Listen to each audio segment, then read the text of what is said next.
നമസ്കാരം. Raft of ഫുട്ബോളിലേക്ക് അവർക്കും സ്വന്തം. ഒക്ടോബർ മാസത്തിലെ വേൾഡ് കപ്പ് ക്വാളിഫയർ മത്സരങ്ങൾക്കുള്ള ബ്രസീൽ ടീമിനെ കോച്ച് ഡൊറിവാൾ ജൂനിയർ പ്രഖ്യാപിച്ചിരിക്കുന്നു. 2 മത്സരങ്ങളാണ് ഒക്ടോബറിൽ ബ്രസീലിലെ കളിക്കാനുള്ളത്. ഒക്ടോബർ 11 പുലർച്ചെ ഇന്ത്യൻ സമയം 5:30 ബ്രസീൽ ചിലിയുമായിട്ട് ഏറ്റുമുട്ടും. ഇത് ബ്രസീലിന് എവേ മത്സരമാണെങ്കിൽ ഒക്ടോബർ 16 പുലർച്ചെ ഇന്ത്യൻ സമയം 6:15 ബ്രസീൽ പെറുവുമായിട്ട് ബ്രസീലിൽ വെച്ചിട്ട് ഏറ്റുമുട്ടും. ഈ 2 മത്സരങ്ങൾക്കുള്ള സ്ക്വാഡാണ് ഇപ്പോൾ പ്രഖ്യാപിച്ചിരിക്കുന്നത്. നമുക്ക് സ്ക്വാഡിലേക്ക് ഒന്ന് പോകാം. ഗോൾ കീപ്പർമാരായിട്ട് ലിവർപൂളിന്റെ ആലിസൺ, അൽ നസറിന്റെ ബെൻഡോ, മാഞ്ചസ്റ്റർ സിറ്റിയുടെ എഡേഴ്സൺ എന്നിവരാണുള്ളത്. ഫുൾ ബാക്കുമാരായിട്ട് യുവന്റസിന്റെ ഡാനിലോ, മൊണോക്കയുടെ വാൻഡേഴ്സൺ, ലിയോണിന്റെ അബ്നർ, പിന്നെ അത്ലറ്റിക്കോ MGയുടെ ഗുയർമെ അരാന എന്നിവരെ ഉൾപ്പെടുത്തിയിട്ടുണ്ട്.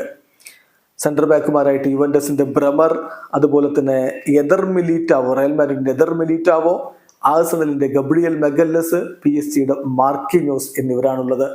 മധ്യനിരയിലേക്ക് വോൾസിന്റെ ആൻഡ്രേ, ന്യൂകാസിലിന്റെ ബ്രൂണോ ഗുയിമാരസ്, ഫ്ലമിംഗോയുടെ ഗേഴ്സൺ, വെസ്റ്റാമിന്റെ ലൂക്കാസ് പക്വേറ്റ, റയൽ മാഡ്രിഡിന്റെ റോഡ്രിഗോ എന്നിവർ ഉൾപ്പെടുത്തുമ്പോൾ മുന്നേറ്റ നിരയിൽ റയൽ മാഡ്രിഡിന്റെ എൻട്രിക്ക്, ബൂട്ടഫാഗയുടെ ഇഗോർ ഹീസസ്, ബൂട്ടഫാഗയുടെ ലൂയിസ് എൻട്രീക്കെ, ആഴ്സണലിന്റെ ഗബ്രിയേൽ മാർട്ടിനെല്ലി, FC ബാഴ്സലോണയുടെ റാഫീഞ്ഞ, മാഞ്ചസ്റ്റർ സിറ്റിയുടെ സാവിഞ്ഞോ, റയൽ മാഡ്രിഡിന്റെ വിനീഷ്യസ് ജൂനിയർ. ഇതാണ് ഇപ്പോൾ പ്രഖ്യാപിച്ചിരിക്കുന്ന ബ്രസീലിയൻ സ്ക്വാഡ്.